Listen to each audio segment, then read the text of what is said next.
The questions that get leaders and teams into trouble are often the ones they fail to ask. In the process of planning and decision-making, a critical role of the manager is to uncover key information, insights, and alternatives by asking critical questions others may have overlooked. Gaining new information can be more difficult than it sounds for two reasons. First, you may be blinded by your own expertise as well as your own approach to problem solving. This may make it difficult to try new approaches. Second, the flow and diversity of questions can be hard to process in real time, especially in today's fast-paced environment. Hi, I'm Rick Kendall. And I'm Fred Ball. Welcome to Management Mastery. The purpose of these podcasts is to share what each of us has learned about good and bad management in our combined over 40 years of experience, both as managers and executive coaches. During that time, we've coached managers at every level in companies from Fortune 100s to brand new startups in all major businesses, including nonprofits, government, and education. So whether you're just starting in your first management position or are an experienced manager looking to strengthen your management skills, we know our podcast will be valuable to you.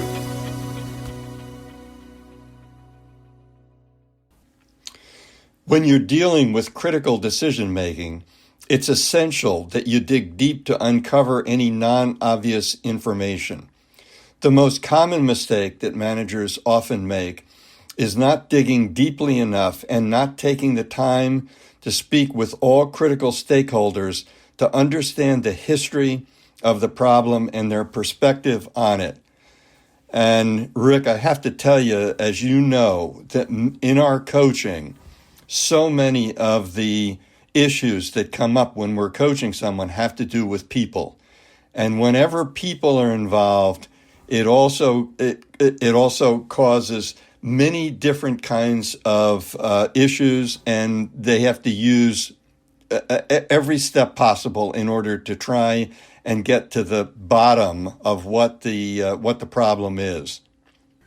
Oh yeah, and I think there's a tendency, especially among either new managers or managers that come from one area or company or department and into another one, to jump to conclusions, to make assumptions that this situation is just like one I dealt with before, therefore I know what to do, and fail to ask enough questions to figure out, no, it's not the same.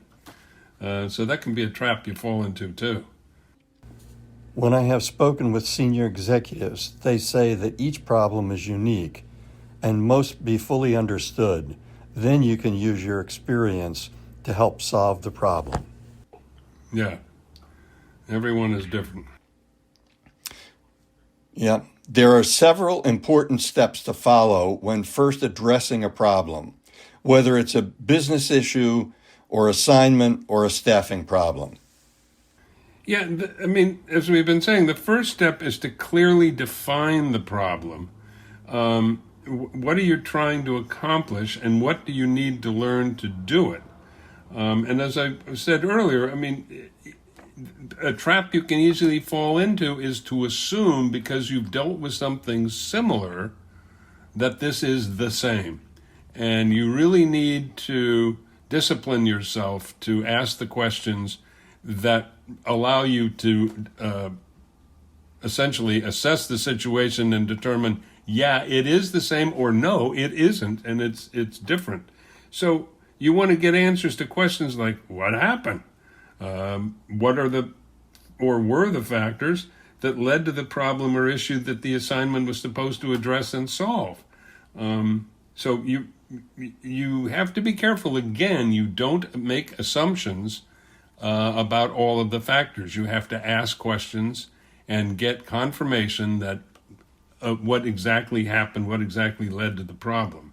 And you want to determine along those lines what's been tried or done in the past, what worked and what didn't work, and why didn't it? You also want to get a clear idea of what are the underlying causes of the problem. Often the so-called problem is the result of other underlying causes that must be addressed, but can sometimes be overlooked. When you start to consider possible solutions, you need to ask how feasible or desirable each possible option is. And finally, when you have the outline of a possible solution, you need to consider what evidence you have that supports the plan. Yeah, and what more evidence you may need. Again, coming back to asking questions, putting forth possible solutions, and asking people what they think and what they see the possible problems could be. So the second step the wise manager takes is to try to step back and to consider the problem more broadly. You want to ask, might there be a more creative or less obvious solution? This is essentially asking yourself and your team whether other scenarios might exist. And you want to explore whether you can approach the situation differently. That is, by asking if there are other potential solutions that you haven't considered. So you're really being open to other approaches and ready to see what they are. And sometimes, particularly when you're the manager, the staff are reluctant to say, well, boss, have you thought about doing this? And you want to make sure everybody feels free to do that. That's true unless it's a confidential issue. Well, yes, but I'm just saying you want everybody that you're dealing with that issue to feel free to say, maybe there's a different way we could do this. Yeah. Because a lot of times, particularly if you're a new manager, they're going to be reluctant, to do that if they don't know you very well. Yeah. Often this can involve exploring whether there are opportunities to simplify, combine, modify, reverse, or eliminate steps or approaches. Also, by stepping back, you may identify other possible solutions you hadn't initially seen. Yeah, and as you consider different solutions to the problem, you need to be asking more operational questions like, what's the availability of talent? What capabilities do we have available? And how much time do we have? And these factors can influence the speed of decision-making and the introduction of initiatives and the pace of solving the problem. Another key set of questions at this point are process-oriented. Questions such as, what's the next step? What do we need to achieve before taking it? Are the needed resources available, and do we know enough to proceed? In other words, are we ready to go ahead? It's also important that you as manager consider any personal reservations that staff may have with the decision. For example, do there seem to be any frustrations or tensions or hidden agendas that can push decision-making off course? And these are very often not overt. So you as manager have to be on the lookout for them, both in your staff and also in yourself. Do you have reservations that you're kind of pushing down and trying to ignore? And if so, you need to deal with them. I had a situation recently where the manager very much wanted to have a system where people's ratings, when it came to comp time, would be available to everyone else.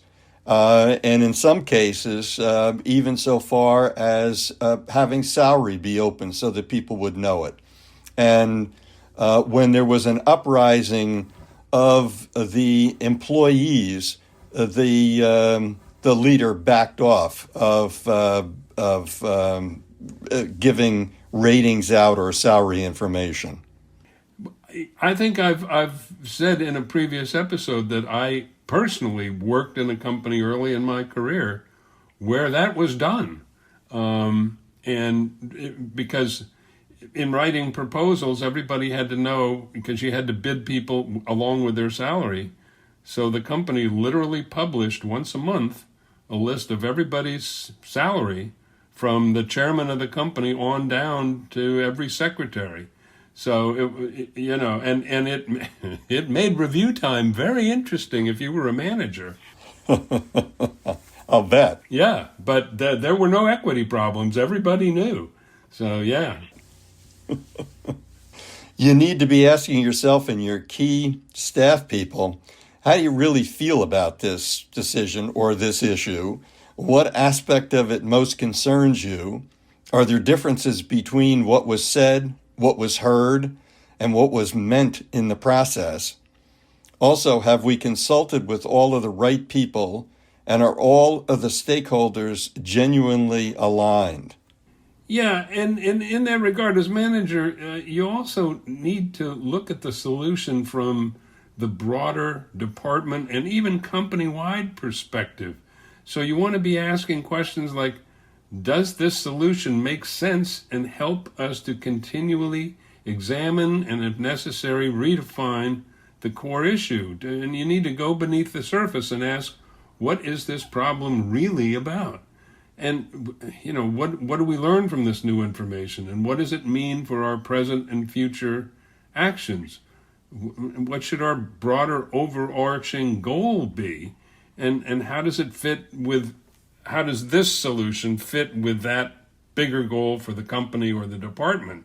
And overall, what are we trying to achieve? So you want to get your solution to this individual problem and make sure it's consistent with what's going on in the broader corporate environment.